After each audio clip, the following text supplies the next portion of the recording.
Hemlock versus cedar mulch.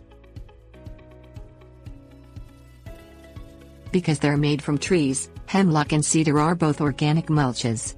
Both make good choices for gardens because they will break down eventually, adding nutrients to the soil and improving plant growth. When applied correctly, both types of mulch can stifle weed growth. Cedar and hemlock mulches have some key differences, too. Pros of hemlock mulch. The primary appeal of hemlock mulch is that its attractive hemlock has a rich, reddish-brown color that lasts. It is sometimes dyed, so if you pick it up and it stains your hands, you will know the color is enhanced.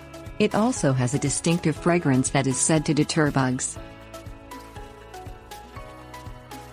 Cons of hemlock mulch.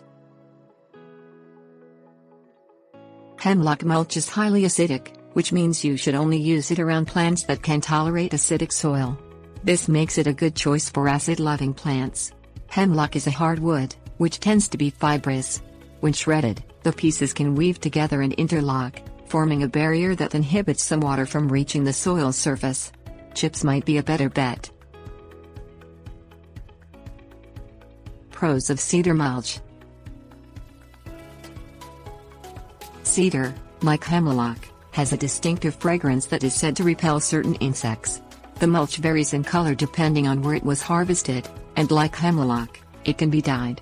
The primary attraction of cedar is that it lasts longer than other types of organic mulches, about 2 years, so you don't have to replace it as often.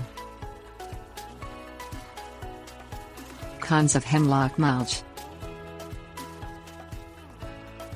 Like hemlock, cedar is fibrous, so it can prevent water from penetrating the soil. This can be a problem in dry climates. In addition, the slow rate of decay over a period of about 2 years means nutrients are added more slowly to the soil than with other types of organic mulches. Cedar mulch also loses its color rather rapidly, turning from a rich, reddish-brown to a dull gray.